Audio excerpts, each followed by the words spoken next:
إن الحمد لله نحمده ونستعينه ونستغفره ونعوذ بالله من شرور أنفسنا وسيئات أعمالنا من يهده الله فلا مضل له ومن يضلل فلا هادي له وأشهد أن لا إله إلا الله وحده لا شريك له وأشهد أن محمدا عبده ورسوله صلى الله عليه وعلى آله وأصحابه أجمعين ومن استنى بسنته واهتدى بهديه إلى يوم الدين وسلم تسليما كثيرا مزيدا. أما بعد. Para jemaah sekalian, rahimani Allah wa iyyakum. Alhamdulillah, kita memuji dan menyanjung Allah Subhanahu wa taala atas kesempurnaan sifat yang Dia miliki. Dan kita bersyukur kepadanya atas kesempurnaan nikmat yang Dia cukupkan atas kita. Dan nikmat yang paling sempurna serta paling agung adalah nikmat istiqamah di atas Islam. Karena orang-orang Islam adalah orang-orang yang Allah selamatkan dari kesesatan di dunia dan diberikan keamanan nanti di yaumil qiyamah.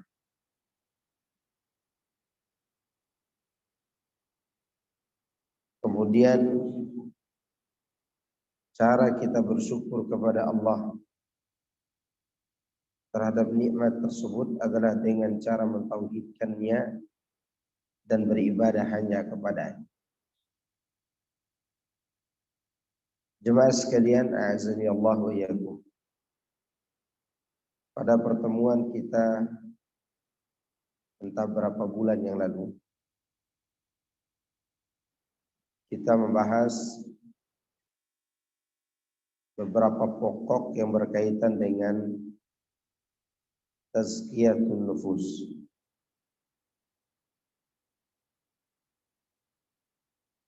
Di antaranya yang pernah kita bahas adalah tauhid. Tauhid aslu tazkiyatin nufus. Fondasi pembersihan jiwa. Tidak akan bersih jiwa kita tanpa tauhid. Kemudian yang kedua yaitu berdoa kepada Allah Subhanahu wa ta'ala. Karena doa adalah ibadah yang paling mulia di sisi Allah. Dan dia merupakan kunci semua kebaikan. Sebagaimana perkataan Ibnu Taimiyah rahimahullah kepada Abul Qasim Al-Maghribi. Kata Ibnu Taimiyah, ad-du'a'u miftahu kulli khair.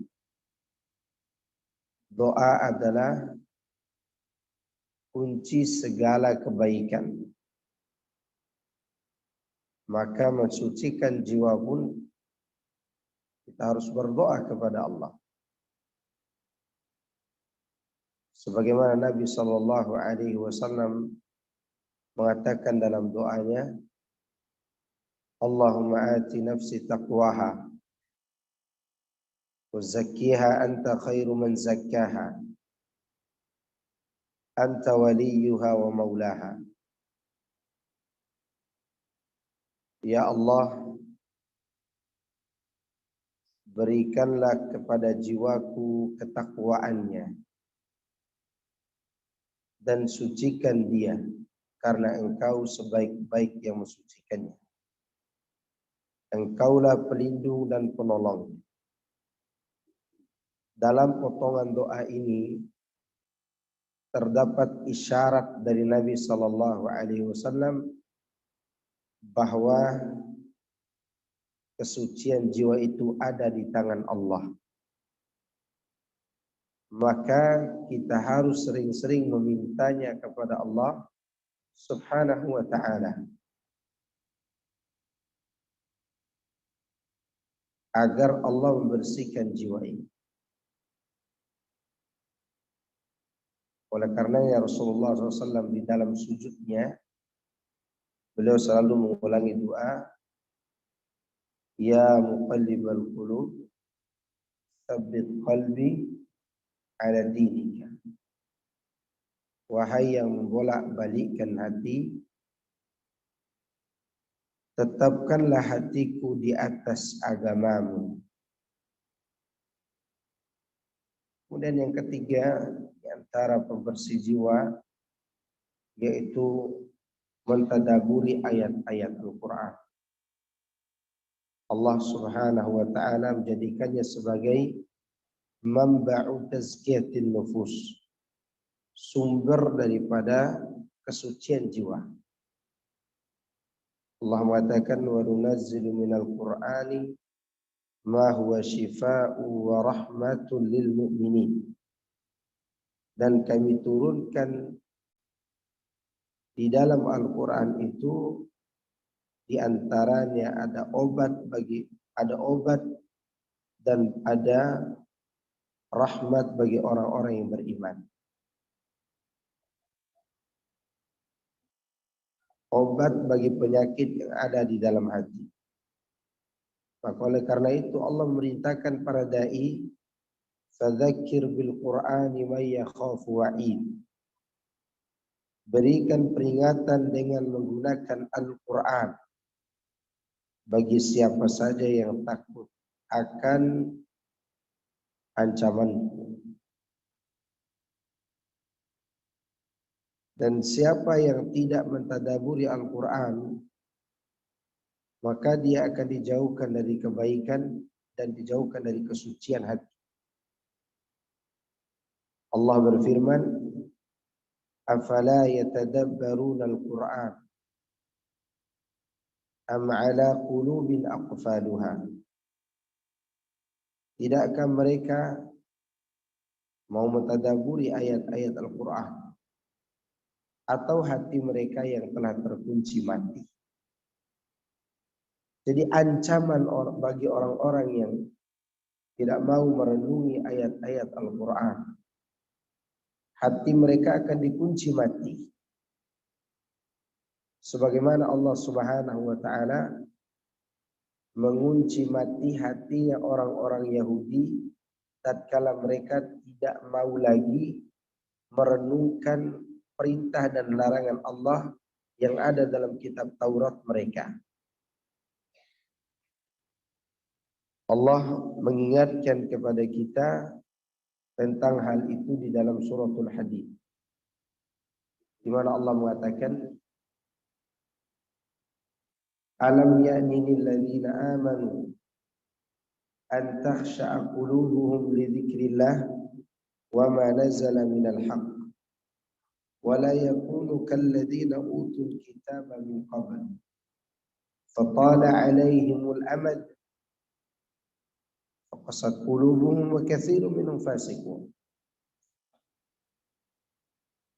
Belumkah datang waktunya orang-orang yang beriman itu merasa khusyuk, atau hati mereka merasa khusyuk ketika mengingat Allah dan mengingat apa yang Allah turunkan kepada mereka dari kebenaran. Dan janganlah mereka itu seperti orang-orang yang diberikan kitab sebelumnya,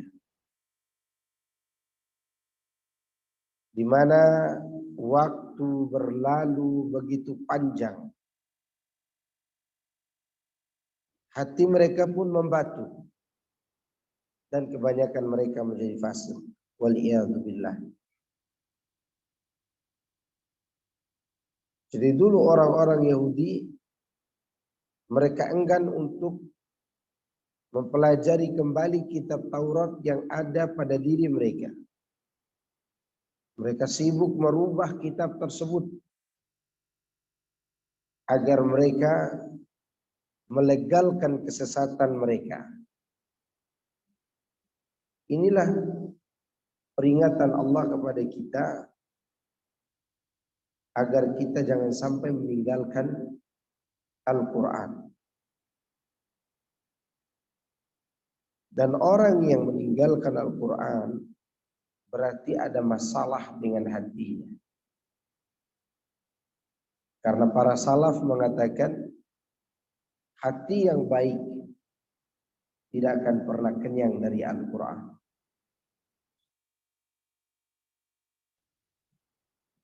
Coba ibu-ibu gunakan akal sehat di dalam memikirkan bagaimana manusia itu tidak bosan dengan Al-Quran. Saya mau nanya,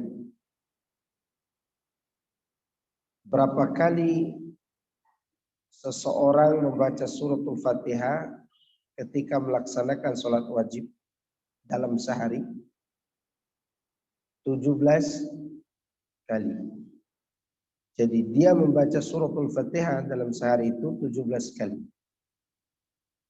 Atau setidaknya yang sholat berjemaah di masjid, dia ketika sholat maghrib, isya dan subuh selalu mendengar imam membaca surat Al-Fatihah. Pernahkah sedikit saja terbetik di dalam hati kita atau terlintas dalam pikiran kita pertanyaan, tidak ada surat lain yang dibaca? Pernah nggak bertanya begitu? Misalnya imam maju nih, istau kata imam, Allahu Akbar. Lalu imam mulai membaca surat Al-Fatihah. Alhamdulillahi Rabbil Alamin, Ar-Rahmanir Rahim. Ada nggak makmum di belakang mengatakan, kok itu aja surat yang dibaca? Pernah dengar nggak? Tidak pernah. Kenapa? Karena hati kita tidak akan pernah bosan mendengarkan ayat-ayat Allah dibacakan berulang-ulang kali.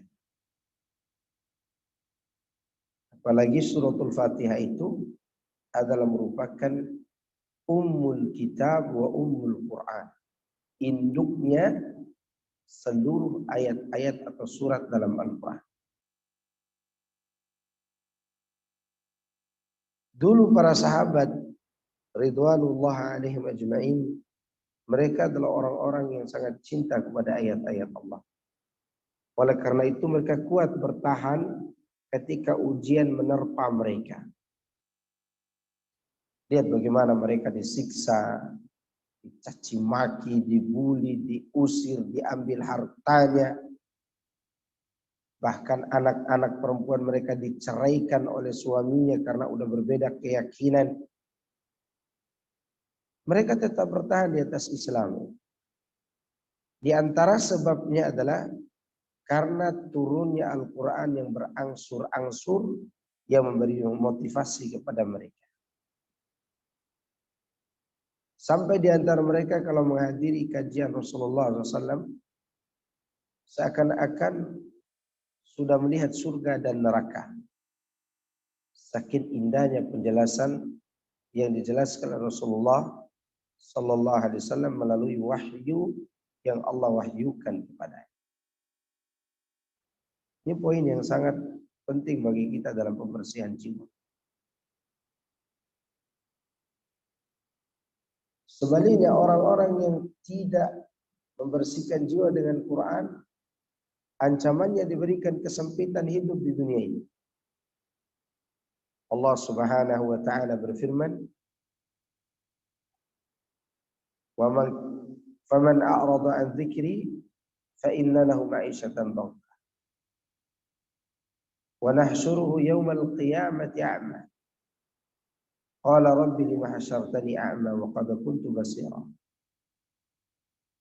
Qala kadzalika atatka ayatuna fanasitaha wa kadzalika al-yawma tunsa." Barang siapa yang berpaling dari zikri, di antara maknanya adalah Al-Quran, maka sungguh dia akan temukan kehidupan yang sempit. Disebutkan oleh Abu Sa'id Al-Khudri, yaitu disempitkan kuburannya. Kata Ibnu Qayyim, disempitkan kehidupannya di dunia berupa disempitkan dadanya. Benar gak orang-orang yang jauh dari Al-Quran disempitkan dadanya? Iya. Coba Anda lihat, baik yang beragama Kristen, agama selain Muslim, maupun orang Islam yang jauh dari Al-Quran, pasti sempit hidupnya. Karena mereka tidak temukan kebahagiaan. Saya mau bertanya, kenapa orang selalu berpindah dari maksiat kepada kemaksiatan yang lainnya?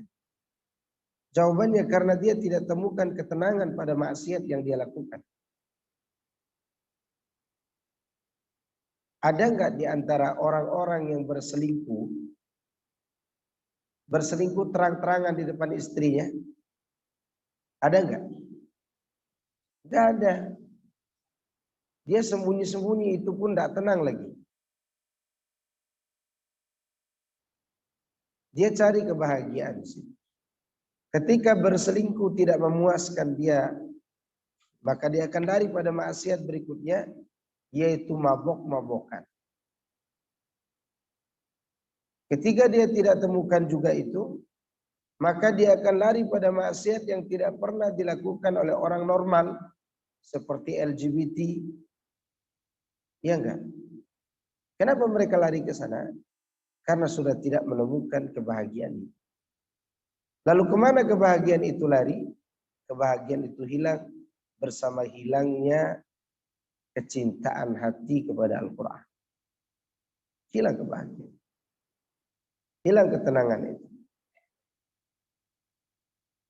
Bahkan saya pernah berbicara dengan salah seorang polisi, yang mana polisi ini dia punya temannya ini saudagar kaya, punya supermarket besar. Waktu itu saya lagi bersama para santri saya yang masih kecil-kecil, umur SMP ke bawah. Mereka lagi asyik hafal Quran di masjid. Ketika ada beberapa santri datang bersalaman dengan teman saya tadi, sambil tersenyum santri, tersenyum bahagia. Maka polisi itu mengatakan, saya tidak pernah temukan wajah sebahagia ini pada teman saya yang saudagar itu. Selalu resah gelisah. Pagi hari dia harus mengontrol supermarketnya. Kemudian di malam hari ketika selesai dagang jam 10, dia lihat data-data, dia melihat struk, dia melihat mana barang yang harus dibeli, mana yang sudah laku. Belumlah tidur pula. Sampai jam 2 malam dia masih meletakkan tangannya di atas jidatnya karena dia merasa resah, takut tokonya dibakar orang, dicongkel orang. Tahu penghasilnya berapa? Sebulan dia, omset orang ini 3 miliar satu bulan. Subhanallah. 3 miliar satu bulan itu kalau keuntungannya dia dapat 20% saja, sudah berapa ratus juta dia keuntungan. Tapi apakah itu membahagiakan dia? Senyuman santri yang menghafal Quran tidak perlu dibuat-buat karena senyumannya tulus dari hati. Sedangkan tertawanya para saudagar kaya yang pelit, yang jauh dari kitabullah, baik secara bacaan maupun pengamalan, senyuman mereka adalah senyuman yang dipaksakan. 3 miliar sebulan dengan keuntungan yang banyak tidak pula memuaskan hati. Coba Anda lihat bagaimana sebagian orang yang bekerja di instansi negara digaji dengan gaji 100 juta, 200 juta. Masih korupsi. Benar gak? Kenapa? Dia tidak bahagia dengan itu. Dia tidak bahagia. Karena dia jauh daripada Al-Quran. Seandainya mereka mengamalkan Al-Quran, menegakkan hukum-hukum Al-Quran, maka mereka akan bahagia.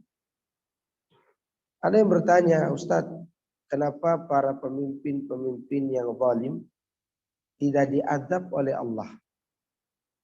Saya jawab, seperti jawaban para ulama, bahwa azab yang paling keras bagi para penguasa yang tidak berpegang dengan hukum Quran, dia akan dihukum dengan hukum yang mereka tetapkan sendiri. Jadi mereka akan bingung dengan hukum dan undang-undang yang mereka buat sendiri. Iya atau tidak? Sekarang pertanyaan saya. Siapa yang membuat undang-undang? Tentu para negarawan.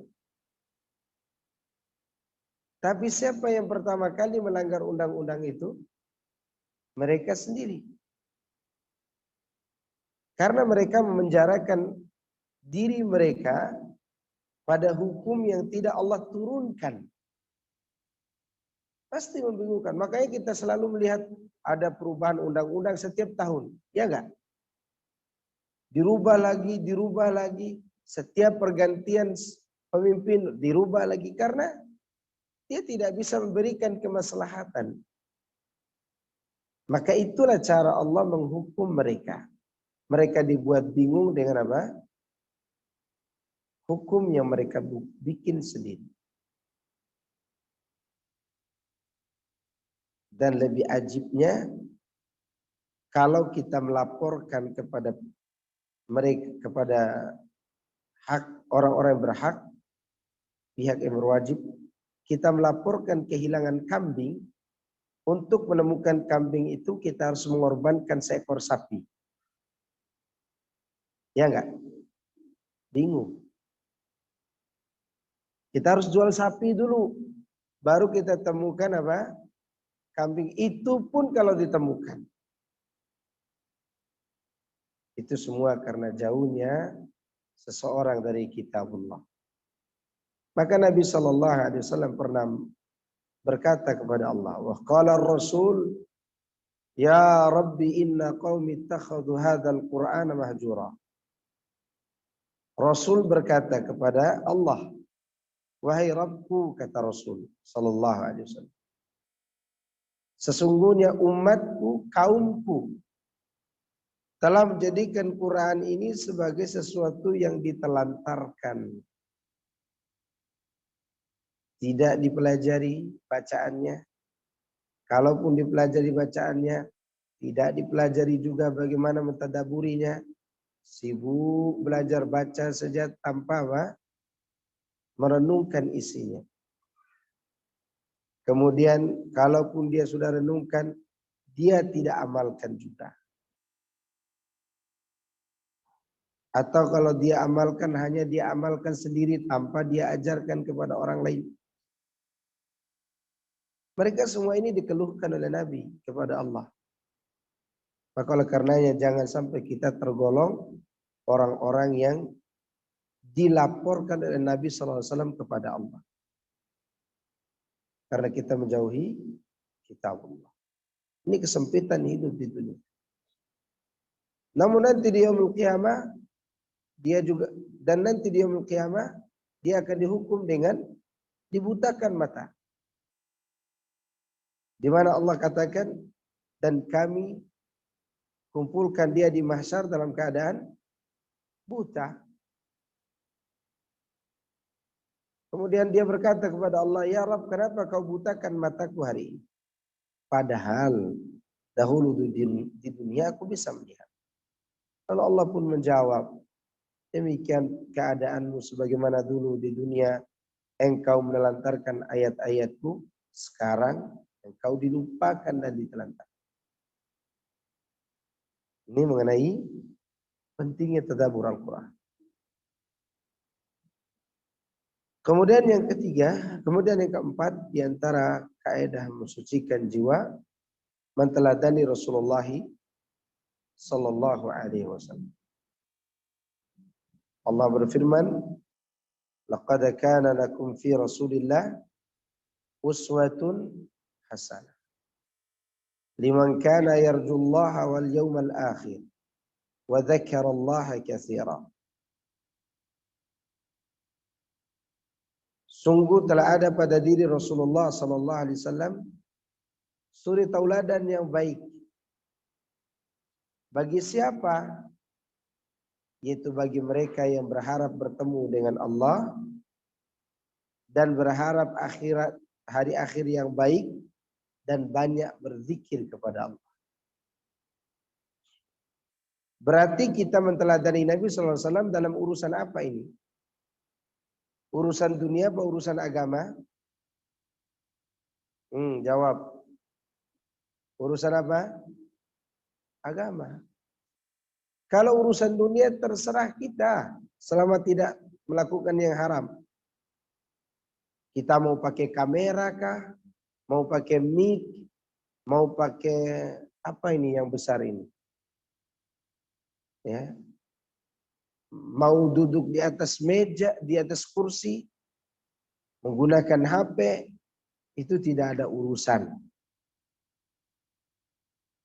Yang menjadi urusan kita adalah kita menteladani Nabi SAW dalam 3 perkara. Menteladani Rasulullah SAW dalam 3 perkara. Pertama, dalam masalah akidah. Masalah apa ini? Akidah. Saya contohkan satu. Siapa yang meyakini Allah berada di mana-mana? Apa Rasul pernah mengajarkan demikian? Gak ada. Nabi SAW mengatakan ketika bertanya kepada jariyah, aina Allah? Di mana Allah? Jariyah itu mengatakan, budak wanita itu mengatakan, fis sama. Di langit, kata wanita ini. Kata Rasulullah SAW kepada pemilik budak tersebut, atiqha fa innaha mu'minah. Bebaskan wanita ini karena dia sudah beriman. Berarti Rasulullah meyakini enggak Allah di atas? Yakin. Allah di atas. Ketika ada orang yang mengatakan bahwa Allah tidak ada di atas, keyakinan siapa yang dia tiru? Keyakinan siapa yang dia teladani? Akidah siapa? Di antara akidah Nabi SAW yang beliau perintahkan kepada kita, kita disuruh taat kepada penguasa yang sah dalam perkara yang tidak bertentangan dengan syariat, meskipun di dalam perkara yang lain dia berbuat zalim. Kita tetap wajib mentaatinya. Itu bagian dari akidah kita. Akidah Ahlus Sunnah wal Jamaah. Karena di sana ada orang-orang yang sibuk menegakkan hukum Allah, tapi mereka kebablasan. Memberontak kepada penguasa, mencaci maki penguasa, laknat penguasa di mimbar-mimbar, tidak memberikan nasihat secara khusus, ya. Ini keyakinan kita. Keyakinan kita mentaati siapa? Penguasa. Kemudian yang kedua, kita meniru Nabi SAW dalam tata cara beribadah. Menteladani beliau dalam tata cara beribadah. Tidak boleh kita kreatif dalam beribadah. Ya, dalam beribadah dia kreatif. Sampai ada ibadah yang diciptakan di Indonesia, diekspor ke negara-negara tetangga. Ada di antara contohnya tawassalna bi bismillah wa bil hadi rasulillah wa kulli mujahidillah bi ahli al-badri ya Allah. Di mana dibuat zikir ini? Dibuat di negeri kita tahun 1965 kalau tidak salah. Di zaman-zaman PKI. Jadi cara berzikir seperti ini termasuk cara beribadah. Karena zikir ibadah enggak? Ibadah atau tidak zikir? Ibadah. Di sini mereka menyebutkan tawassalna bi bismillah. Kami bertawassul dengan bismillah. Kalau sampai sini bagus sebenarnya. Tapi begitu dilanjutkan dan kami bertawassul dengan sang pemberi petunjuk yaitu Rasulullah. Tawassul dengan Nabi setelah wafat tidak pernah dilakukan oleh para sahabat. Tidak pernah. Kenapa? Karena tidak boleh bertawassul dengan orang mati. Ini bagian ibadah. Kemudian lanjutan daripada itu, bi ahlil badri, ya Allah, wa kulli mujahidilillah, dan bertawassul dengan semua para mujahid di jalan Allah dan ahli Badar. Jadi lantunan ini secara makna dia mengandung berlebihan, sikap berlebihan kepada Rasulullah SAW dan para mujahidin. Di sisi yang lain, dia adalah lafaz yang dibuat di negeri ini. Maka setelah dibuat di sini diekspor. Jadi negara kita ini bukan hanya pengekspor kelapa sawit, tapi juga pengekspor cara beribadah. Dan banyak yang dibuat-buat di zaman ini yang mereka anggap sebagai ibadah. Oleh karena itu Rasulullah SAW mengatakan, man amila amalan laisa alaihi amruna fahuwa raddun. Siapa yang melakukan sebuah amalan yang tidak ada contoh dari kami dalam tata cara pengamalannya, maka dia tertolak. Maka oleh karena itu di antara makna orang-orang hati yang salim, jiwa yang bersih itu adalah mereka menjauhi perkara-perkara baru. Sebagaimana disebutkan oleh Ibnu Katsir di dalam tafsir Ibnu Katsir di bagian ayat yang berbunyi yauma la yanfa'u malun wala banun illa man atallaha biqalbin salim. Surat Asy-Syu'ara. Pada hari tidak berguna lagi harta dan anak kecuali orang yang datang kepada Allah dengan bawa hati yang salim. Ditafsirkan oleh Abu Utsman An-Naisaburi dan ini dinukil oleh Ibnu Katsir dalam tafsirnya, yaitu hati yang mencintai sunnah, benci kepada perbuatan yang diada-adakan. Ini poin yang kita lupakan. Karena banyak orang-orang baik di televisi, di media-media, di Instagram, di Facebook atau di medsos secara umum, media sosial, Banyak orang melakukan pengajian tazkiyatin nufus dengan cara orang-orang itu disuruh berzikir dulu geleng-geleng kepala. Ya enggak? La ilaha illallah. Kan gitu kan? Untuk apa? Untuk mencari ketenangan. Betul. Itu cara mereka untuk mencari ketenangan jiwa. Padahal mereka sebenarnya tidak tenang. Kenapa? Karena tidak sesuai dengan sunnah Rasulullah Sallallahu Alaihi Wasallam. Maka yang kedua, kita menteladani Nabi dalam tata cara beribadah. Yang ketiga, menteladani beliau dalam urusan akhlak. Siapa yang sudah berhasil menteladani Nabi SAW dalam 3 perkara ini, entah itu akidah, ibadah, maupun akhlak, maka dia akan mendapatkan balasan di dunia ini berupa kemenangan dan istiqamah di atas kebenaran. Contoh nih, saya contohkan. Pernah dengar cerita perang Uhud nggak Ibu? Sering kan dengar cerita perang Uhud? Siapa yang menang waktu itu? Yang jawab saya kasih hadiah.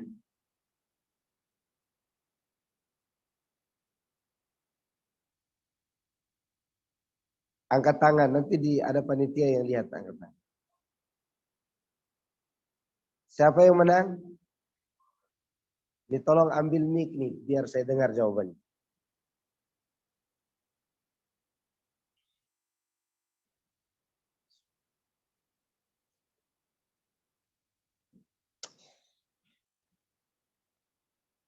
Jadi baru dapat hadiah harus dua pertanyaan. Jawab. Kaum kafir. Kenapa kaum muslimin kalah?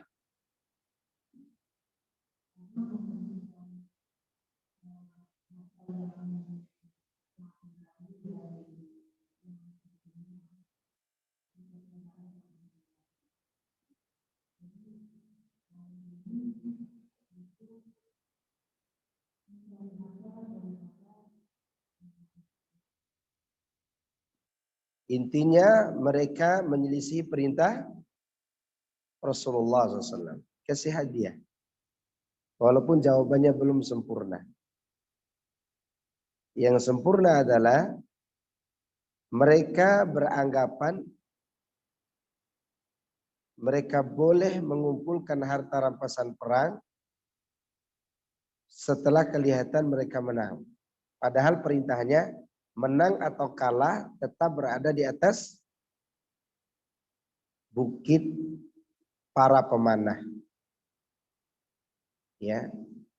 Nanti kalau kita ditakdirkan untuk umroh bareng, nanti saya akan ceritakan langsung di sana. Ya. Karena kemarin kita sudah ceritakan langsung di sana. Jadi di sana itu para pemanah disuruh apa? Berdiri di atas bukit pemanah, menang atau kalah tidak boleh turun. Itu mandat dari Nabi SAW. Begitu kelihatan kaum kafirin kocar kacir, lari tunggang langgang begitu. Kaum muslimin merasa sudah aman nih, udah menang. Maka kurang lebih 90% dari pasukan pemanah di atas bukit itu, mereka turun bukan untuk merebut harta rampasan. Karena tidak boleh mengambil harta rampasan perang, kecuali setelah dibagikan oleh panglima. Mereka turun itu hanya sekedar ingin membantu para sahabat yang lainnya, membantu mengumpulkan harta rampasan perang, bukan untuk mengambil harta itu. Karena tidak boleh mengambilnya sebelum dibagikan oleh siapa? Panglima perang. Begitu mereka turun, mereka tidak ingat dengan perintah Nabi, maka dari bawah lembah di balik bukit pemanah itu, keluarlah pasukan Khalid bin Walid yang waktu itu beliau masih musyrik radhiyallahu anhu. Maka dia pun membuat pasukan kaum muslimin kocar-kacir dan kalah. Sehingga kaum muslimin banyak yang gugur. Hamzah, Mus'ab bin Umair, Anas bin Nadhr, Amr ibn al-Jamuh. Banyak sekali kaum muslimin yang wafat. Maka di sana ada pemakaman Mujahidin Uhud di Uhud. Nah, mereka kalah karena mereka menyelisih perintah Rasul. Dan itulah pelajaran besar bagi para sahabat di dalam mempertahankan kemenangan dengan cara tetap konsisten kepada sunnah Rasulullah Sallallahu Alaihi Wasallam. Maka perang-perang selanjutnya kaum muslimin ada mengalami kekalahan enggak? Enggak pernah. Setelah perang Uhud itu kaum muslimin tidak pernah lagi mengalami kekalahan meskipun jumlah mereka sedikit. Setelah itu kan perang apa yang terjadi? Yang perang besarnya perang Khandaq. Perang Khandaq itu seharusnya kaum muslimin kalah. Kenapa? Karena personilnya sudah berkurang. Berkala waktu perang Uhud. Yang hidup pun waktu itu masih banyak luka di badan mereka, masih terluka. Belum kering luka waktu perang Uhud itu. Seperti Tolha bin Ubaidillah, badan beliau penuh luka, tangan jari beliau terpotong. Sedangkan kaum muslimin dikepung dari atas kota Madinah dan dari bawah. Dan waktu itu orang-orang kafir bersekutu untuk membumi habiskan kaum muslimin. Sehingga kaum muslimin tidak ada lagi di muka bumi. Namun kejadian Uhud itu tetap terngiang-ngiang dalam pikiran kaum muslimin. Kalau perang Khandaq ini tidak mengikuti perintah Rasul lagi, maka kita akan kalah. Maka oleh karena itu, pada saat itu Rasulullah SAW memerintahkan Hudzaifah ibn al-Yaman untuk menjadi mata-mata. Ini sisi kemenangannya. Hudzaifah ini ahli manah. Ahli memanah. Dan tidak pernah meleset anak panahnya. Rasulullah SAW mengutus beliau untuk keluar dari kota Mekah, kota Madinah, melihat keadaan musuh di malam hari. Rasulullah merintahkan engkau berangkat di dekat musuh, cari tahu siapa panglima mereka, sebanyak apa jumlah mereka, dan sebesar apa kekuatan mereka. Maka Hudzaifah berangkat, membawa panahnya. Dia bersembunyi di balik sesuatu yang tidak dilihat oleh musuh di malam hari itu. Sedangkan di depannya kelihatan secara jelas panglima perang orang kafir sedang menghangatkan badannya di api unggun karena waktu itu musim dingin. Musim dingin. Hudzaifah awalnya menggunakan logikanya dengan mengambil anak panah lalu menaruh di busurnya dan menariknya untuk membunuh panglima mereka, dan panglimanya waktu itu adalah Abu Sufyan radhiyallahu anhu, masih musyrik waktu itu. Secara logika kalau dibunuh panglimanya, kalah nggak musuh? Kalah. Maka Hudzaifah awalnya dia tarik panahnya untuk membunuh musuh. Lalu dia berpikir, tadi Nabi merintahkan saya hanya untuk mencari tahu berita, bukan untuk bertindak. Maka dia tarik kembali anak panahnya.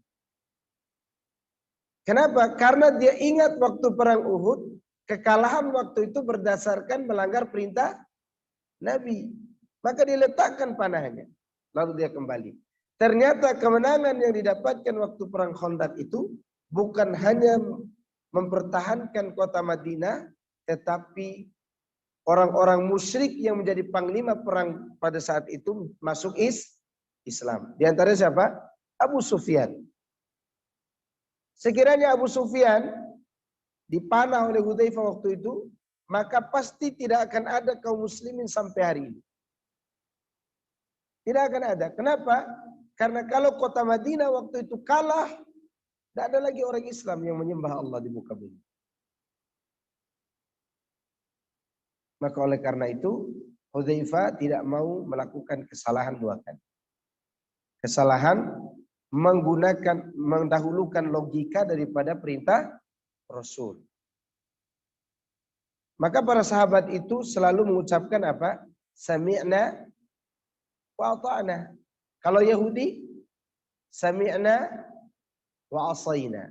Kalau kita hari ini, sami'na walakinna. Kami dengar akan tetapi. Kan gitu kan kita kan? Ya tidak? Belum lagi ibu-ibu, banyak maaf ya, ibu-ibu tuh kalau ngomong, masa iya sih gitu kan? Dengan ekspresi wajahnya. Padahal di hadapannya ini adalah perintah Rasul. Hadis Nabi. Kalah dengan satu kata atau dua kata. Akan tetapi dan masa iya. Waktu kita melarang berdemo dan waktu itu kita larang untuk keluar membawa ibu-ibu ke jalan-jalan supaya tidak terjadi fitnah. Dan waktu itu kita sampaikan hadis Nabi taat kepada penguasa. Isma wa ati wa in ukhidha maluk wa duriba dhahruk. Tetap kau dengar, tetap kau taat meskipun hartamu dirampas, punggungmu dipukul. Apa jawabannya? Masa iya sih? Gitu kan? Ya enggak? Tapi Pak Ustadz, ya sudah tapimu lah yang mengalahkan sunnah. Maka kita ini beda-beda tipis dengan kalau Yahudi terang-terangan. Kami dengar, kami maksiat. Gitu kan? Kalau kita tidak, dipelintirin dulu. Kami dengar, tetapi itu masalah kita. Jangankan urusan ibadah. Urusan yang dianggap sepele saja terkadang Allah cabut keberkahan dari diri seorang ketika dia tidak mematuhi perintah Rasul. Contoh, saya sekarang minum kopi nih. Datang lalat. Jatuhlah lalat di kopi saya. Harus diapakan lalat itu? Dicelupkan. Celupkan dulu. Kemudian dibuang. Jangan kita gunakan logika kita. Lalat kan di sampah tempatnya. Kalau dicelupkan tambah parah nih kopi. Nabi mengatakan apa? Salah satu sayapnya ada racun. Satunya lagi ada penawar. Sekarang tahu yang mana penawar, mana racunnya? Apakah kita angkat dulu? Mana ini? Kemudian dijilat. Oh ini racun ini. Dibalik. Tidak bisa. Dicelupkan saja sudah selesai. Asalkan jangan ketika lewat lalat, ditapuk lalat itu kemudian dimasukkan ke gelas. Itu salah. Kemudian ini diantara contoh yang tidak masuk akal. Ketika tidak masuk akal, lakukan saja. Celupkan kemudian buang. Kopinya dibuang juga enggak? Enggak perlu, sayang. Tadi saya bikin kan.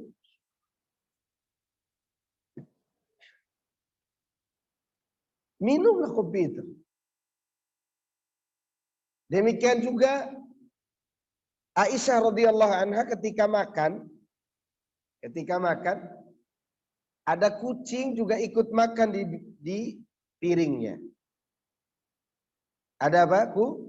Kucing. Kucing ini bukan kucing yang sakit ya, kucing yang sehat.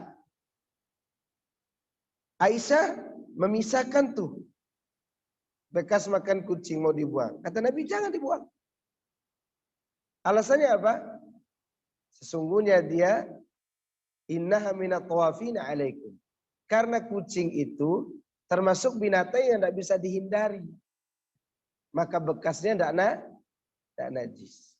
Dimakan sama Aisyah. Kenapa? Ini perintah Rasul. Masalahnya sepele enggak tadi? Sepele.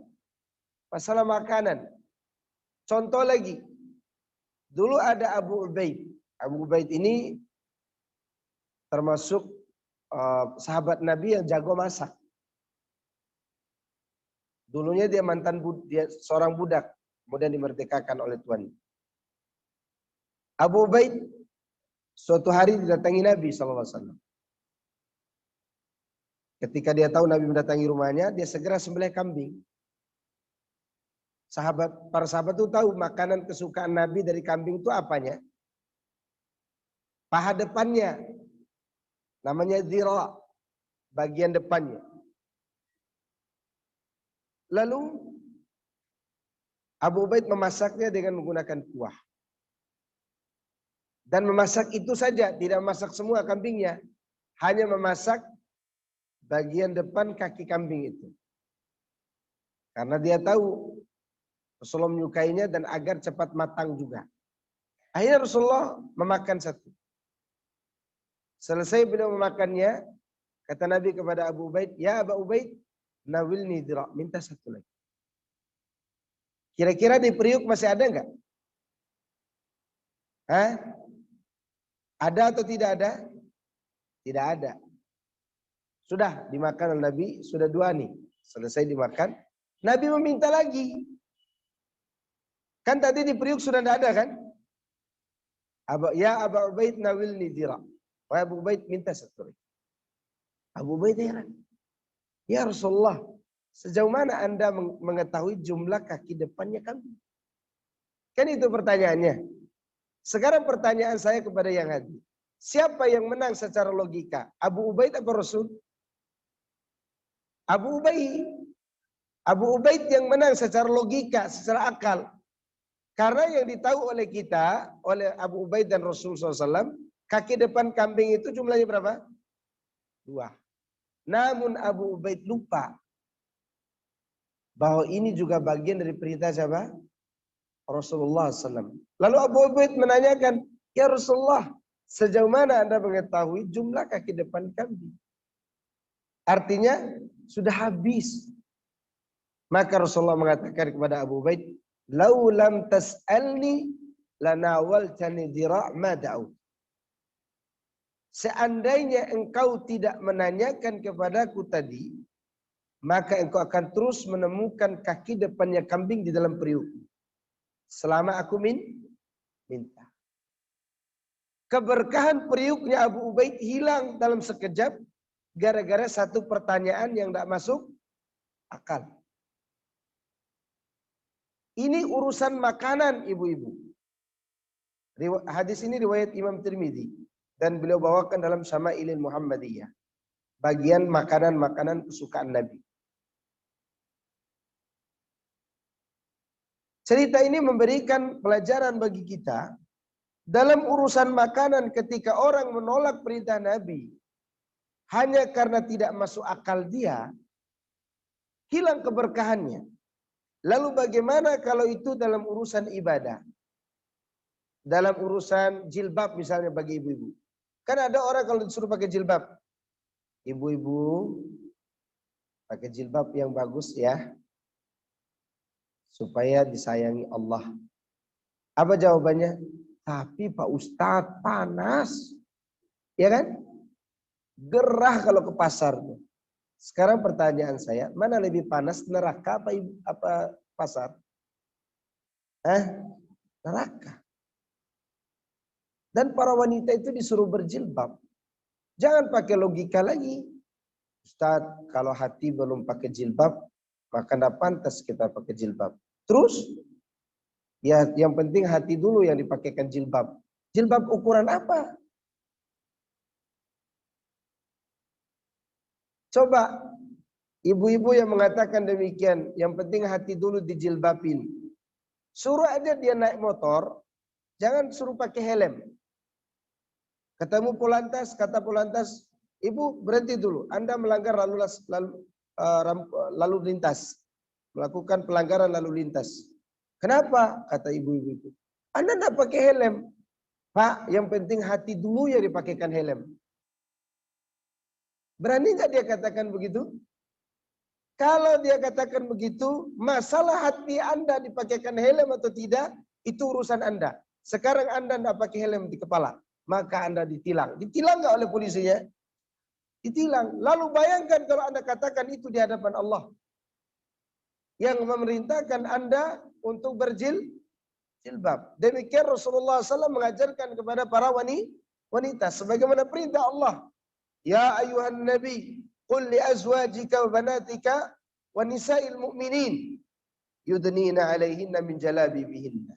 Hai Nabi, beritahukan kepada istri, beritahukan kepada anak perempuanmu, beritahukan kepada wanita-wanita kaum muslimin, hendaklah mereka menjulurkan jilbab mereka dari atas kepala sampai kaki. Masih mau menggunakan logika lagi enggak? Pakai jilbab di hati.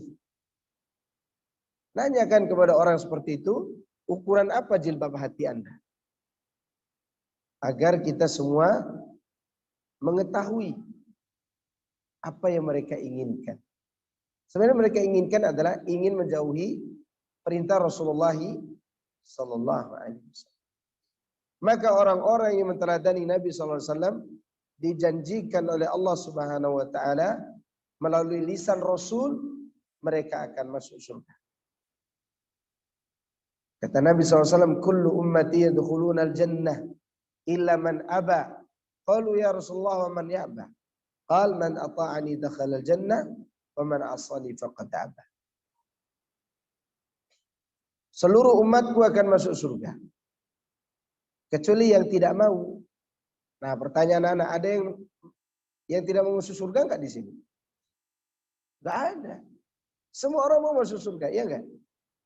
Tapi Nabi mengatakan kecuali yang enggan. Para sahabat kan heran. Ada enggak orang yang enggan masuk surga? Siapa mereka kalau begitu?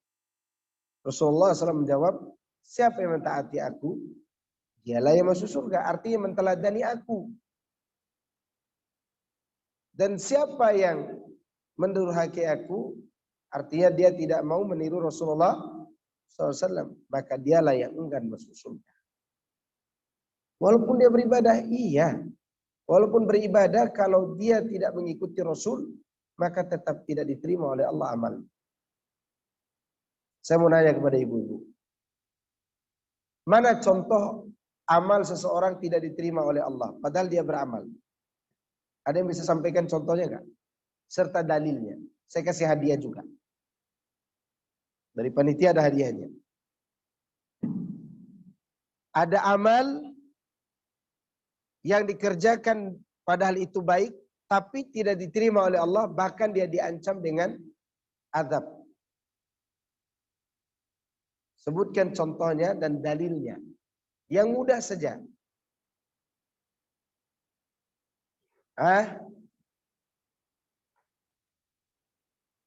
Saya berikan kisi-kisi jawabannya.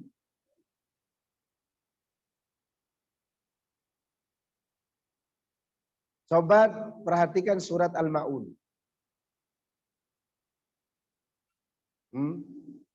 Apa jenis ibadahnya di situ? Angkat tangan. Angkat tangan.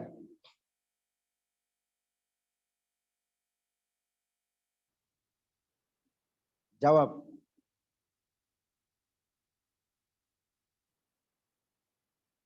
Sudah temukan jawabannya? Enggak, di awal itu sholat apa itu? Surah Al-Ma'un. Ibadah apa yang ditolak oleh Allah di situ? Sholat. Oke. Ibadah sholatnya ditolak oleh Allah. Berarti ada orang yang sholat tidak diterima oleh Allah? Ada. Apa sebabnya? Ahsan. Karena tidak ikhlas dan tidak ittiba kepada Rasul SAW. Jawabannya benar. Itu baru jawaban yang benar 100%. Jadi ada orang sholat ditolak oleh Allah. Maka dengan ayat ini tidak ada alasan bagi seorang, yang penting Allah yang tahu sholat saya. Ada nggak orang mengatakan begitu? Ada. Tetapi Allah juga mengajarkan bagaimana tata cara sholat melalui siapa? Rasulullah Sallallahu Alaihi Wasallam. Maka Allah katakan, fawailul lil musallin. Celaka bagi orang yang sholat. Siapa mereka? alladzina hum an salatihim sahun. Mereka yang lalai dari salatnya. Siapa lagi? Bagaimana sifatnya? Alladzina hum yura'un. Mereka yang salat karena riya. Kemudian Nabi SAW menafsirkan ayat ini, ada orang salat 60 tahun lamanya, satu salat pun tidak diterima oleh Allah. Kenapa? Karena jika dia ruku, dia tidak sempurnakan rukunya. Kalau dia sujud, dia tidak sempurnakan sujudnya. Kalau dia berdiri dari ruku, i'tidal, dia tidak lakukan i'tidal. Berarti dia melakukan salat tidak sesuai dengan sunnah Rasulullah sallallahu alaihi wasallam, tidak ittiba kepada Nabi. Inilah pentingnya membersihkan diri dan amal dengan cara mengikuti tuntunan yang benar dari Rasulullah sallallahu alaihi wasallam. Dalam berapa perkara tadi?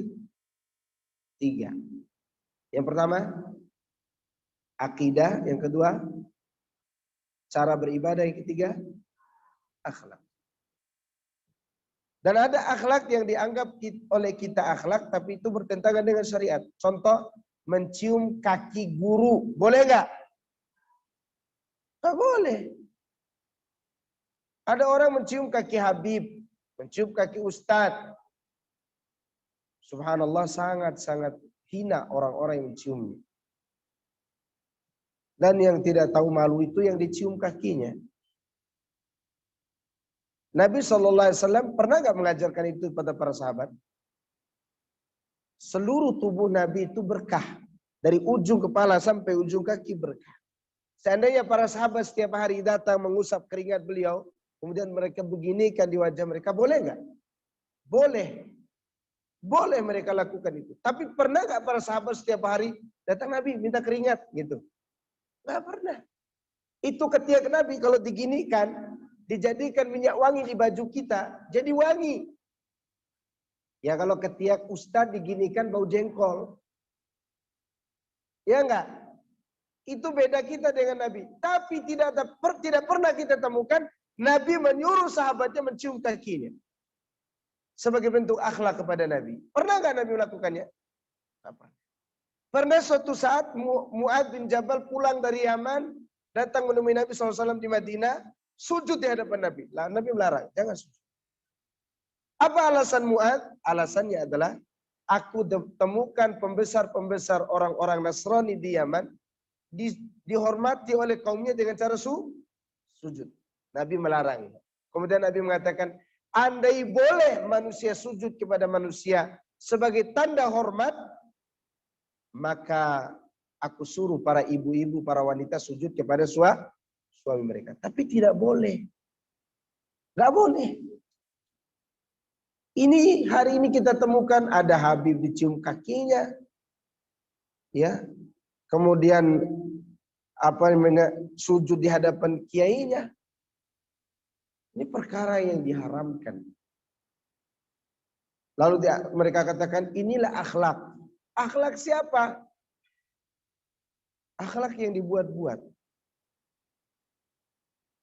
Bahkan ada juga sebagian akhlak baik dianggap tidak baik di sebagian daerah negeri kita ini. Seperti menaruh anak di atas pundak. Ini taruh anak di mana?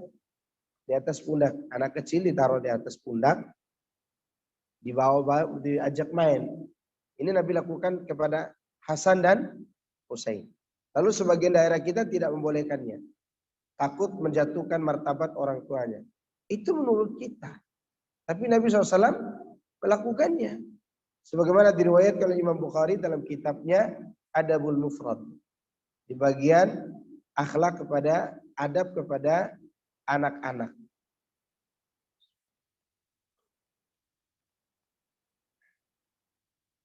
Ini poin yang keempat dari kaedah-kaedah membersihkan jiwa, yaitu menteladani Rasulullah sallallahu alaihi wasallam. Kemudian yang kelima yaitu takhliyah dan tahliyah. Ini bahasa Arab ya. Saya bahasakan dengan bahasa yang mudah. Takhliyah artinya membersihkan, Membersihkan diri dari akhlak yang buruk. Tahliyah artinya menanamkan atau menghiasi dengan akhlak yang baik. Saya berikan contoh yang mudah ya. Ibu-ibu ketika pindah rumah, masuk rumah baru yang temboknya masih bercak-bercak begitu, apa yang dilakukan pertama kali oleh tukang? Catnya dibersihkan dulu. Dibersihkan dulu tuh catnya, dirontokin dulu. Itu namanya takhliyah. Namanya apa? Takhliyah. Lalu setelah itu, setelah dibersihkan, baru kayak didempul. Kemudian dicat ulang dengan cat yang indah. Itu namanya tahliyah. Menghias. Atau contoh lain, ibu-ibu yang suka dengan tanaman.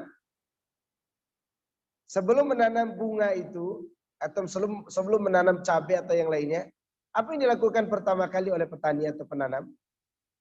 Tanahnya dibersihkan dulu dari hama rumput. Rumput-rumput yang bisa menghambat pertumbuhan tanaman itu dibersihkan dulu. Tanahnya diapakan dulu?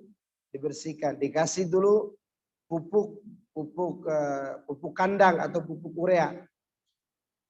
Dikasih dulu supaya tanahnya bagus. Baru setelah itu diapakan?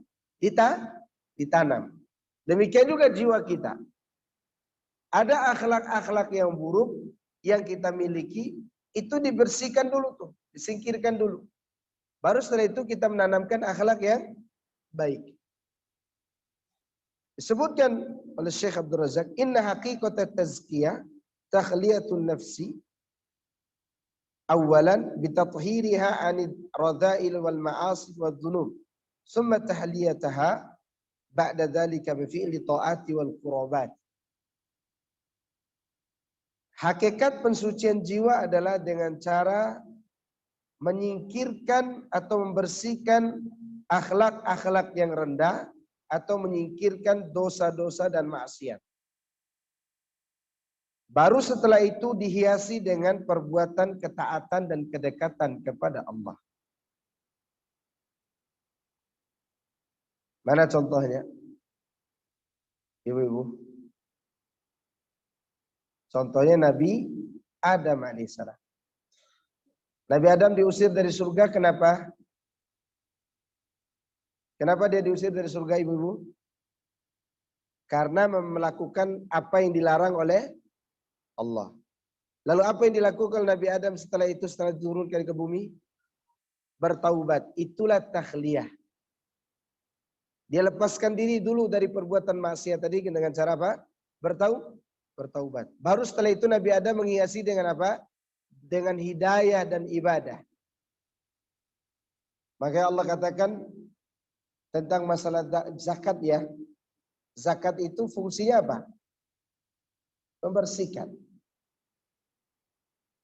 Khudh min amwalihim shadaqatan tutahhiruhum wa tuzakkihim biha wa shalli alaihim. Ambil sebagian dari harta mereka sebagai zakat yang wajib, yang akan membersihkan mereka dan mensucikan mereka, dan doakanlah mereka itu. Firman Allah tutahhiruhum, membersihkan mereka, di sini terdapat isyarat akan pentingnya kedudukan pembersihan terlebih dahulu. Yaitu pembersihan dari hal-hal yang buruk dan hal-hal yang kotor. Seperti dosa dan juga kotoran-kotoran yang ada dalam harta tersebut. Kemudian firman Allah, wa tuzakkihim, dan engkau mensucikan mereka. Di sini terdapat isyarat akan pentingnya tahliyah, menghiasi diri dengan hal-hal yang berguna dan hal-hal yang utama. Jadi kita disuruh untuk melakukan pembersihan dan penghiasan.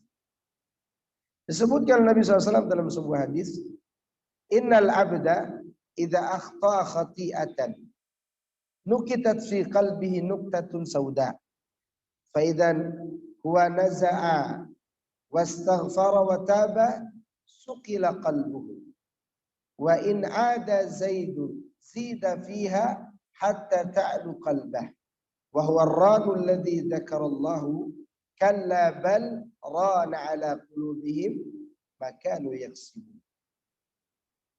Kata Nabi sallallahu alaihi wasallam, sesungguhnya seorang hamba jika melakukan satu kesalahan, maka akan dibuatkan di dalam hatinya satu titik hitam. Apabila dia menyingkirkannya dan mohon ampun kepada Allah serta bertaubat, maka hatinya akan disucikan kembali. Apabila dia mengulangi dosa itu, maka akan ditambah titik hitam di dalam hati. Sampai titik hitam itu memenuhi hatinya, dan itulah yang membuat hatinya tertutup. Itulah titik yang Allah sebutkan dalam firman-Nya, kalla bal rana ala qulubihim ma kanu yaksibun. Sekali-kali tidak demikian. Akan tetapi semua itu adalah karena tinta hitam yang ada di hati mereka sesuai dengan apa yang mereka lakukan. Yang mereka lakukan dari perbuatan apa ini? Dosa. Maka tinta hitam itu harus disingkirkan. Cara menyingkirkannya dengan cara bertaubat kepada Allah Subhanahu wa ta'ala. Dan taubat itu memiliki 3 syarat. Syarat pertama apa ibu-ibu? Meninggalkan dosa itu. Syarat kedua, menyesalinya. Syarat ketiga, berniat untuk tidak mengulanginya kembali. Dari syarat-syarat ini kita mengetahui akan pentingnya menyingkirkan dosa dan maksiat. Dan kita hiasi hidup kita dengan banyak ketaatan kepada Allah Azza wa Jalla. Ya. Saya sering melihat orang-orang yang Masya Allah dahulunya makan riba, bekerja di instansi riba, sekarang sudah menjadi koki makanan dan makanannya enak lagi. Bahkan dia tidak mau berurusan lagi dengan itu. Dan bahkan kemarin saya temukan juga seorang mantan sutradara. Tahu sendiri kan sutradara banyak fulus kan? Banyak fulus. Tapi dia tinggalkan karena takut kepada Allah. Sekarang dia jadi koki. Masakannya enak sekali. Dia jual sapi asap sama ayam asap. Enak makanan. Ya. Dan itu menunjukkan bahwa ada sebagian orang yang berjibaku. Dia tinggalkan profesi dia yang menimbulkan syubhat, lalu dia kembali mencari perkara yang halal. Ya. Dan Allah tetap akan membantunya. Dan orang seperti ini bahagia hidup. Maka Ibnu Taimiyah mengatakan fatazkiyatu wa in kana asluhan nama wal barakah wa ziyadatul khair fa innama tahsul bi izalati syarr falihada sara tazakki yajma'u hadha wa hadha. Tazkiyah meskipun pada dasarnya bermakna bertambahnya kebaikan, bertambahnya keberkahan, maka dia tidak akan dicapai kecuali dengan cara menyingkirkan keburukan. Karena ada orang yang melakukan ketaatan tapi keburukan tidak dia singkirkan. Ada nggak ibu-ibu? Ada nggak orang seperti itu? Ada. Semoga suami ibu-ibu tidak ada yang melakukannya. Ada sebagian para laki-laki, waliyadzubillah, dan saya kan laki-laki juga. Ya. Dan sebagiannya saya temukan, sebagiannya diceritakan saja. Tapi yang saya ceritakan ini yang saya temukan. Ada seorang guru MTS laki-laki ini. Rajin ke masjid, 5 waktu di masjid. Dan istrinya baru saja melahirkan anak kembar. Apa yang terjadi? Dia selingkuh dengan guru SMP di MTS itu. Yang mana selingkuhannya hitam. Iya kan? Bayangkan tuh setan menghiasinya. Padahal istrinya lebih cakep daripada selingkuhannya. Kan orang biasa selingkuh dengan yang mana? Dengan yang lebih cakep. Begitu subhanallah waliyadzubillah ya. Karena kebiasaan yang tidak disingkirkan. Walaupun masih sholat, dia tetap melakukan itu. Makanya tadi disebutkan, singkirkan dulu dosa, baru dihiasi dengan amal kebaikan. Itu baru kelihatan hiasannya. Tapi kalau dosa itu tidak disingkirkan, dia itu macam bangkai. Bangkai itu kalau tidak dikubur, apa yang akan terjadi? Bau. Dan tetap akan ketahuan baunya. Demikian dosa, kalau tidak segera bertaubat, tidak segera disingkirkan, maka dia tetap akan ketahuan juga. Contoh yang lain, ada yang sampai jual istrinya. Dan ini harus kita hati-hati. Karena kebiasaan hidup enak, istrinya ditawar-tawarkan kepada teman-temannya. Walaupun istrinya tidak pernah melayani teman-temannya. Karena istrinya pakai jilbab besar, bahkan kadang pakai cadar. Ketahuannya dia mengunci istrinya dengan temannya di dalam kamar dan dia telepon temannya, pakai istri saya. Kemudian temannya itu bersandiwara sudah pakai, kemudian keluar. Karena kasihan dengan istrinya, yang mana istrinya jangankan disentuh, dilihat aja tidak bisa. Laki-laki masih baik nih yang istrinya. Ada orang seperti itu, taat ya kepada Allah. Tapi dia tidak berlepas dari dosa. Efeknya nanti akan merusak amal. Semoga Allah melindungi kita dari semua. Bahkan ada lagi yang tidak ditahu istrinya di HP-nya. Di HP-nya ada nama Sutomo, Hartono, Bambang. Padahal itu nama ganti untuk si Juleha, ya, si Astuti gitu kan. Nama-nama selingkuhannya. Saya seperti ini tidak mau berlepas diri dari dosa. Harus kita berjibaku. Lepas semuanya. Yang membuat kita resah dan gelisah. Membuat amal kita rusak. Nabi mengatakan berjanji. Ini janji dari Nabi. Ya. Man taraka syai'an lillah awadahullah khairan min.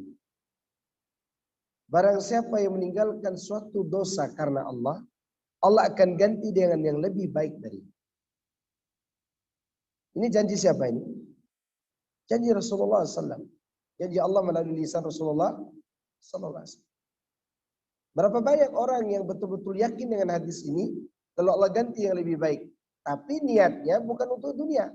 Niat untuk mencari ridho Allah Azza wa Jalla.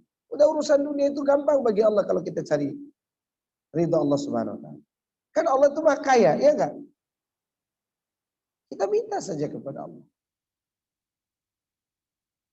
Orang-orang yang ada di sebagian instansi negara, anggap anggota dewan, sholat nggak mereka itu?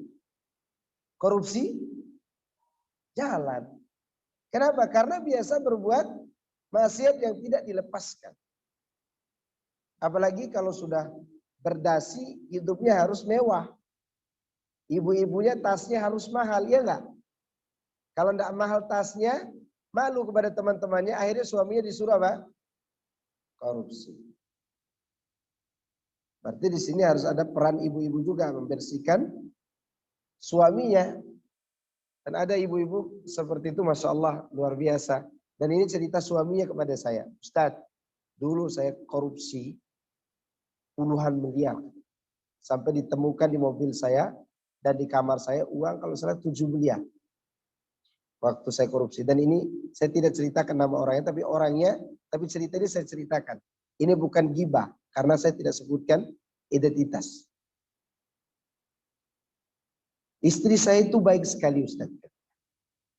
Selalu menasihati saya supaya saya tidak korupsi lagi. Namun orang ini tidak pernah kasar sama istri ya, walaupun dia seperti itu tidak pernah kasar sama istri. Dia sayang banget sama istrinya. Lalu suatu hari karena istrinya tidak bisa lagi menasihatinya, istrinya berdoa, semoga suamiku ditangkap oleh KPK. Gitu doa istri. Dan ini cerita dia laki-laki itu kepada saya. Semoga suamiku ditangkap KPK supaya dia berhenti korupsi. Betul. Istri ini duluan ngaji melalui TV Roja dan media-media sosial. Dan juga ikut kajian-kajian juga di pengajian seperti ini. Berdoalah istrinya itu, ya Allah, dan dengar oleh suaminya. Suami baru pulang dari kantornya. Ya Allah, semoga suamiku ditangkap oleh KPK. Benar, tidak lama kemudian KPK datang jam 10 malam. Dan uang yang miliaran tadi habis dalam waktu 10 detik. Ditangkap. Akhirnya dia pun masuk pondok pesantren di Sukamiskin. Keluar dari pondok, dia selalu berterima kasih kepada istrinya. Subhanallah, dia selalu berterima kasih kepada istri yang menyelamatkan dia dari apa? Dari kebiasaan tadi. Nah, terkadang ada wanita, ada peran dari siapa ini? Istri. Dan yang membuat suami juga korupsi siapa? Istri. Tapi ada juga orang yang tidak mau suaminya makan yang haram. Dan dia orang yang Masya Allah. Maka setelah dia mengaji, lebih sayang lagi dia dengan istrinya. Dulu aja dia sayang sama istrinya, sekarang lebih sayang lagi. Bahkan kami sering mendengar istrinya menyuruh dia, abang nikah lagi dong. Kemudian suaminya mengatakan sambil ngobrol sama kami kalau minum kopi, tidak sanggup saya nikah lagi Ustaz. Kenapa? Begitu baiknya istri saya. Subhanallah. Ya semoga di sini ada ibu. Nah kalau mau cari perhatian Allah, cari dulu ridho Allah supaya suaminya apa? Ridho juga. Nah itu contoh bagaimana cara melepaskan orang dari keburukan supaya dia menghiasi dengan kebaikan. Dan sekarang suaminya bersemangat betul untuk menegakkan sunnah ini. Dan bahkan dia punya peran besar dalam mendirikan beberapa pondok pesantren, entah itu di Sumatera, di Jakarta, di Bogor. Saat ini dia sedang membangun pondok di sekitar Lewiliang. Orangnya baik banget. Itu hasil dari siapa itu? Dari ta'awun dengan pasangan. Jangan diseret suami untuk judi online. Kemudian diseret suami itu untuk apa? Untuk melakukan korupsi demi gaya hidup, tas yang terbuat dari kulit babi lagi, tas yang dibuat dari kulit buaya lagi. Itu gara-gara siapa itu? Gara-gara tidak ada ta'awun dengan pasangan. Nah ini diantara poin yang bisa disampaikan di siang hari ini, lakukan takhliyah dan tahliyah. Dan saya kira di sini ada pertanyaan, ya. Pertanyaannya banyak sekali. Oh, tadi yang dapat hadiah sudah berapa orang? 2. Tinggal 1 lagi berarti. Saya bertanya ya, boleh kan? Saya bertanya. Tentu pertanyaan ini berkaitan dengan kajian kita yang bulan yang lalu juga. Sebutkan arti daripada tazkiyatun nufus.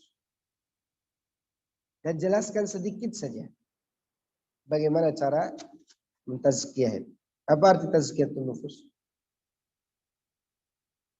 Yang mau jawab? Kalau sudah angkat tangan jangan wallahu a'lam ya. Jawab walau.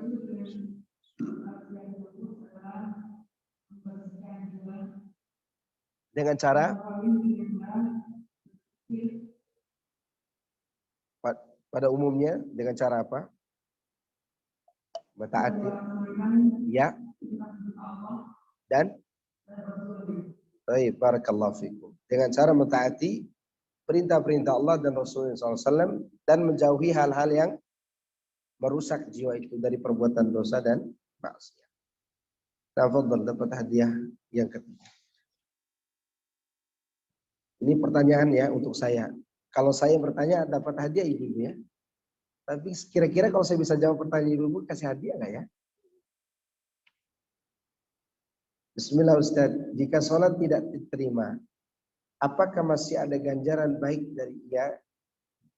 Baik, karena telah melaksanakan sholat. Bagaimana ganjaran bagi mereka yang sholat khusyuk, vs tidak khusyuk, sholat tidak ikhlas atau ittiba dengan sholat ikhlas dan ittiba dengan yang tidak ittiba atau tidak ikhlas. Nah, sholat itu ketika dikatakan tidak diterima ada dua makna. Ya, jika dia meninggal melakukan sesuatu yang merusak syarat sholat, maka sholatnya tidak sah. Seperti tidak memperbagus ruku dan sujud. Sujud ruku enggak? Rukun enggak? Rukun sholat. Berdiri rukun. Ketika dia tidak bagus i'tidalnya, maka sholatnya tidak diterima dalam artian tidak sah. Itu makna yang pertama, tidak diterima. Yang kedua, makna tidak diterima, melakukan sesuatu yang tidak ada kaitannya dengan syarat dan rukun sholat. Seperti mendatangi dukun. Orang yang datang kepada dukun, bertanya sesuatu, sholatnya tidak diterima selama berapa malam? 40 hari atau 40 malam. Makna tidak diterima di sini, sholatnya tetap sah. Kalau sholatnya benar. Sudah ikhlas, sudah menulis sunnah. Sholatnya diterima, tapi pahalanya tidak diberikan. Kalau dia mengatakan, sama aja dong Ustaz. Tidak sama. Tidak sama. Saya berikan analogi begini. Tidak sama. Ada salah seorang di antara ibu-ibu yang bekerja di suatu instansi. Di kantor misalnya, digaji per bulan 50 juta. Berapa gajinya? 50 juta. Tapi kalau Anda melakukan satu kesalahan ini, gaji Anda 40 hari tidak akan diberikan. Pertanyaan saya, 40 hari ibu tadi berhenti bekerja atau dia akan terus bekerja selama 40 hari demi dapat gaji setelah itu? Dia akan bekerja atau berhenti bekerja? Bekerja. Karena melakukan satu pelanggaran yang mana pelanggaran satu itu hukumannya adalah tidak diberikan gaji selama berapa hari? 40 hari. Maka ibu itu akan mengatakan, saya akan tetap bekerja selama 40 hari ke depan untuk menjalani hukuman. Setelah itu kan digaji lagi 50 juta. Ya enggak? Ya atau tidak? Kalau dia berhenti bekerja, dapat gaji enggak setelah 40 hari? Enggak dapat. Demikian juga orang yang sholatnya tadi tidak diterima oleh Allah gara-gara bertanya kepada dukun.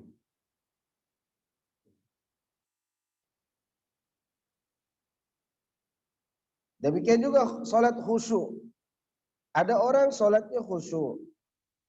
Kalau khusyuk itu ada dua maknanya. Khusyuk yang nampak, khusyuk yang sembunyi hati. Khusyuk yang nampak itu kita perhatikan bagaimana ruku, bagaimana sujud, bagaimana bacaan itu khusyuk yang kelihatan. Ada khusyuk yang tidak kelihatan, yaitu hati kita mengingat kepada Allah dan sambil merenungkan apa yang kita baca. Kalau khusyuk yang kedua ini sulit kita dapatkan, maka insya Allah tetap dapat pahala. Karena melakukan kekhusyuan yang pertama. Namun yang kedua ini tetap harus diusahakan. Seperti tetap ingat, oh saya lagi sholat menghadap Tuhan. Itu berarti ingat namanya. Atau mengingat balasan yang didapatkan bagi orang-orang yang sholat. Itu khusyuk hati juga. Ada pun orang yang tidak sama sekali sholatnya tidak ada tumak ninanya, seperti patokan ayam. Sholat dia yang 4 rakaat, mendahului saya yang 2 rakaat kadang. Ada orang kan begitu, kita sholat 2 rakaat sholat sunnah, dia masbuk sholat zuhur 4 rakaat. Duluan dia yang selesai daripada kita. Berarti dua-duanya dia tidak dapatkan. Orang seperti ini juga tidak diterima sholatnya karena merusak rukun dan syarat sholat. Ustaz, setiap saya kumpul-kumpul dengan teman-teman, tetangga, hati merasa bahagia. Merasa banyak teman yang bisa diajak ngobrol, ya, cerita-cerita. Tapi ternyata itu banyak mudarat, ya akhirnya saya memilih diam di dalam rumah. Tapi jujur saya merasa sepi, jenuh, dan orang-orang malah ngomongin ini itu tentang saya. Karena saya tidak gaul. Apa yang sebaiknya kita lakukan? Orang yang beriman itu, wa idza marru bil lagwi marru kiramah. Kalau ada perkataan yang sia-sia yang dia dengar, dia lewat dengan cara yang terhormat. Tapi kalau di situ ada manfaatnya, silakan duduk dengan orang-orang itu. Maka di antara yang menyenangkan seseorang adalah bertemu dengan teman-temannya selama di situ tidak ada perkara yang memudaratkan. Tapi kalau di situ gibah, sudah gibah, tidak ada lagi yang digibahin. Tinggal suami yang digibahin. Masing-masing gibahi suaminya. Ya. Oh, suami saya itu kurus, malas makan, cacingan semua. Kenapa? Udah tidak ada yang diobrolin lagi. Dia obrolin tentang hutang orang sampai hutang negara diobrolinnya. Hutang sendiri tidak pernah diobrolinnya. Nah, kalau sudah seperti itu menghindar saja. Biarkan mereka berbicara. Ya karena itu mengumpulkan pahala buat kita. Senang-senangin aja. Tapi kalau ada manfaat yang ngumpul seperti sekarang ibu-ibu ngumpul. Manfaat di majelis ilmu. Maka silahkan. Atau berbicara tentang hal-hal yang berkaitan dengan agama atau dagang silahkan. Karena itu hal-hal yang berguna. Sebagaimana Nabi mengatakan, min husni islamil mar'i tarkuhu ma la ya'ni. Di antara indahnya Islam seorang dia tinggalkan yang tidak berguna. Apa saja yang berguna? Ya urusan akhirat juga berguna untuk kita. Urusan dunia juga ada yang berguna. Dagang. Ya kan? Bicara mengenai cara mengasuh anak. Apa-apa. Ya, asal jangan ada yang menggibahi orang. Karena kalaupun tenang duduk ngobrol dengan mereka, dengan gibah itu namanya ketenangan syaitoniah namanya. Ketenangan yang dihiasi oleh syaitan. Izin bertanya Ustaz, untuk yang masih belum paham, kenapa kita tidak boleh mengadakan tahlilan orang yang meninggal? Mohon penjelasan. Kan ada nama istilah tahlilan, bukan tahlil kan? Ada main, ada mainan. Ya. Tahlilan adalah perkara yang diada-adakan ketika ada orang yang meninggal dunia. Tujuannya baik. Tujuannya apa? Baik. Yang kita tegur bukan tahlilnya. Tapi tata cara melakukan apa? Tahlil. Saya ulangi, yang kita tegur, kita salahin bukan tahlil. Tapi tata cara melaksanakan tahlil. Itu kan tahlilnya ada 3 hari, 7 hari ya enggak? Dan sebagian kelompok kecil-kecil, mereka memiliki proyek tuh. Nanti kalau ibu tahlilnya 10 hari, segini biaya bayarnya. Kan gitu kan? Ada yang seminggu sekian, ada yang 40 hari paket, ada yang paket 90 hari sampai 100 hari. Itu diada-adakan oleh orang. Nah, dahulunya orang-orang Islam, orang-orang Hindu dan Buddha, ketika ada orang yang wafat, terutama Hindu Brahman, mereka membacakan kitab Weda selama beberapa hari itu. Ya, karena selama kelipatan 47 hari, 40 hari, kelipatan lagi 40 hari sampai jumlah yang 90 hari atau 100 hari itu, menurut keyakinan orang-orang Hindu Brahman, ruh itu tidak langsung berpindah ke alam nirwana. Alam nirwana itu artinya alam akhirat menurut orang-orang Hindu Brahman. Ruh itu berada dalam sirkulasi ruh. Bagaimana supaya ruh ini bersih di dalam sirkulasi itu, di alam sirkulasi ruh? Mereka membacakan kitab tadi selama hari-hari yang ditentukan tadi. Ajaran ini berpindah ke ajaran Buddha pada abad ke-8 Masehi. Kalau Buddha masih baca kitab yang sama, kitab Weda, atau yang berkaitan dengan kitab itu. Nah, ketika banyak orang Buddha masuk Kristen, maka ajaran ini pun masuk ke ajaran Kristen. Kitabnya sudah mulai beda nih yang dibaca. Tentu kitab Bible. Ya kan? Nah, karena banyaknya orang Hindu dan Buddha di Indonesia, masuk Islamlah mereka. Di awal-awal keislaman ini, mereka tetap melaksanakan ritual yang biasa mereka lakukan. Cuman kitab yang dibaca udah berbeda. Dulunya Weda, sekarang Al-Quran dan tahlil tadi. Ya enggak? Ini acara-acara ini, caranya meniru orang Hindu yang dibaca ada dalam Islam. Kenapa terlarang? Karena mencampur adukan antara yang buruk dengan yang baik. Itu terlarang ya, bukan melarang tahlilnya. Tapi melarang tata cara yang mana itu meniru cara-cara orang-orang agama Hindu. Paganisme, animisme. Atau disebut dengan musyrik. Tapi kan itu baik. Iya, saya tanya, air ini bersih nggak ini airnya? Baik nggak diminum? Ketika saya ingin minum dan saya hanya ingin merasakan bagaimana sih rasa air campur kencing anak kecil. Amal orang musyrik, Allah sebutkan innamal musyrikuna najas. Amal mereka itu kotor, najis. Lalu dicampur dengan yang suci, jadi apa yang suci tadi? Najis, sama seperti air. Air ini kalau dimasukkan air kencing anak kecil, ada ibu-ibu mau minum? Tidak ada. Jangan dikasih air kencing, dikasih terasi saja ini, ada yang mau minum? Misalnya saya taruh air ini, saya taruh terasi, ya sampai bau terasi lah. Lalu saya ruqyah lagi airnya. Bismillah, saya ruqyah begitu. Lalu saya ludahi lagi, tuh gitu kan? Ada yang mau minum? Gak ada. Gak ada yang mau minum. Padahal airnya bersih. Sama tadi, tahlil itu suci.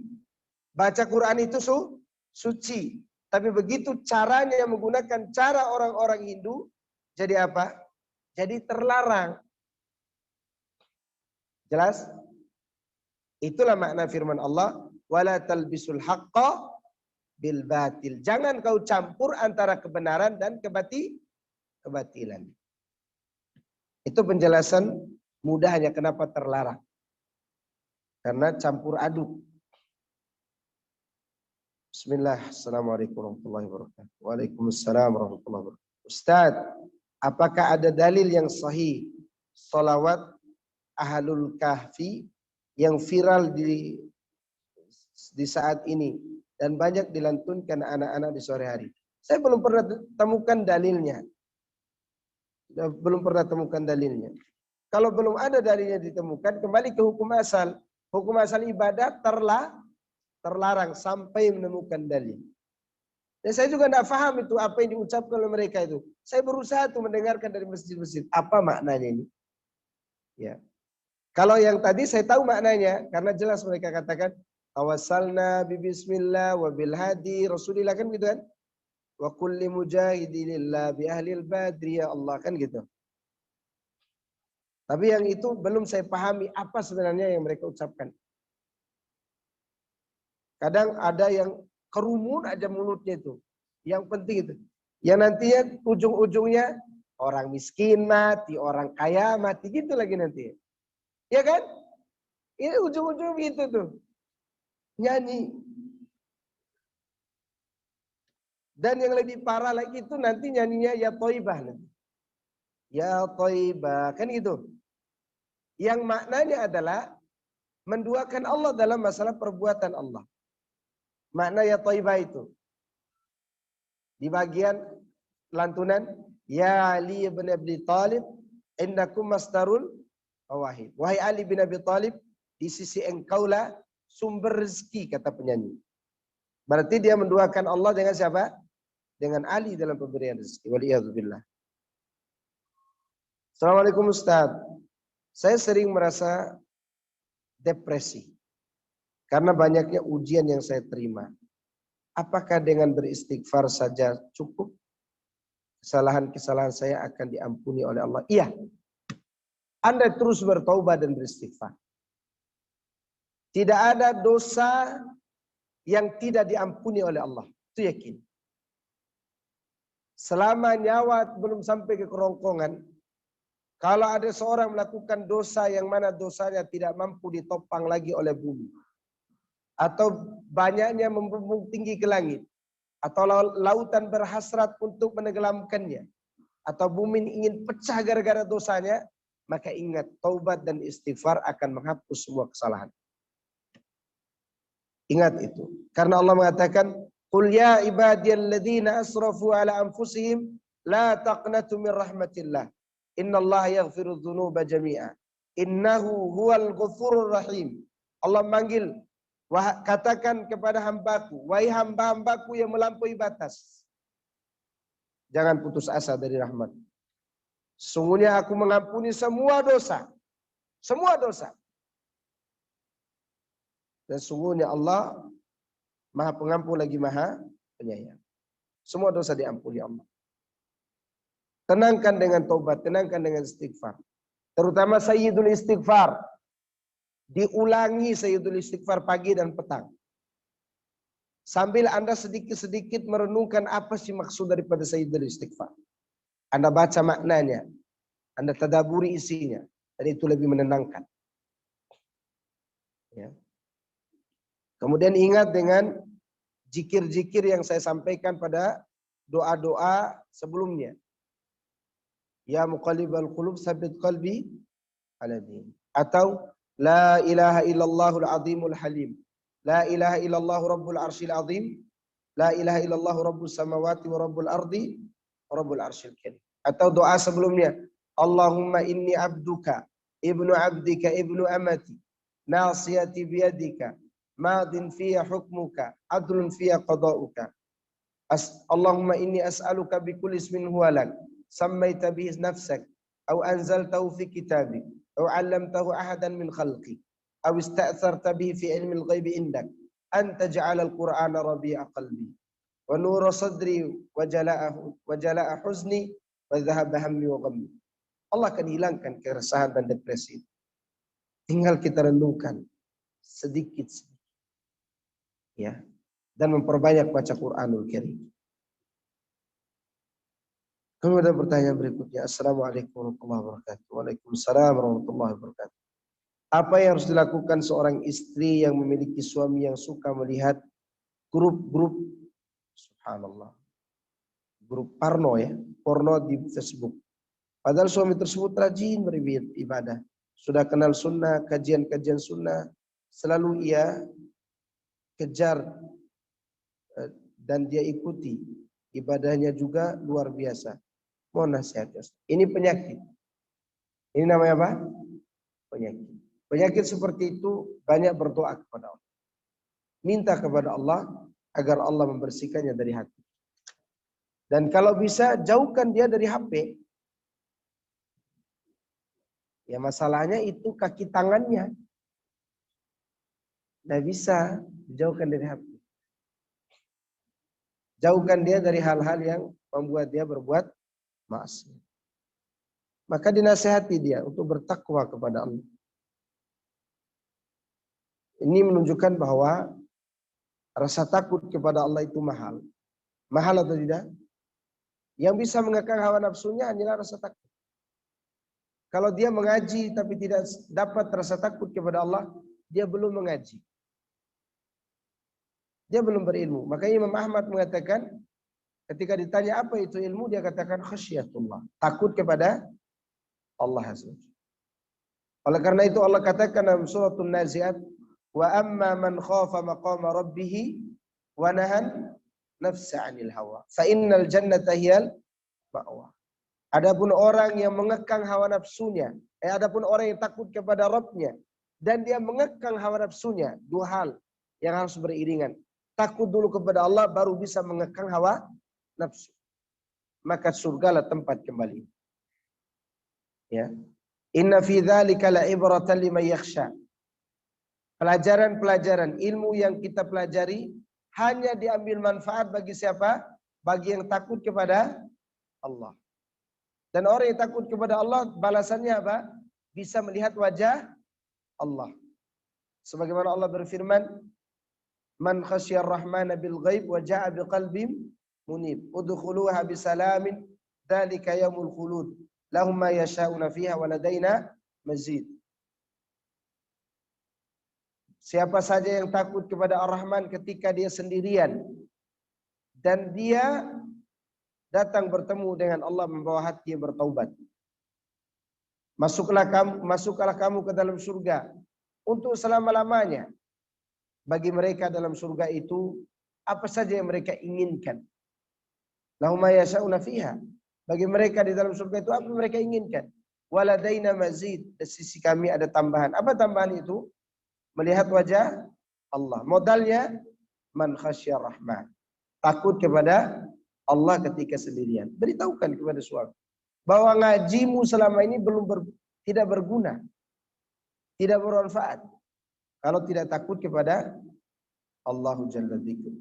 Nah, inilah diantara yang bisa Anda jawab. Semoga ini bermanfaat bagi kita semuanya, dan semoga suami ibu yang bertanya ini tetap diberikan oleh Allah hidayah agar dia jauh dari perkara ini. Dan semoga ibu-ibu yang hadir dan juga pasangannya tetap istiqomah sampai berjumpa dengan Allah Azza wa Jalla. Semoga kita semua mati dalam keadaan husnul khatimah. Subhanakallahumma wa bihamdika asyhadu an la ilaha illa anta astaghfiruka wa atubu ilaik. Wassalamualaikum warahmatullahi wabarakatuh.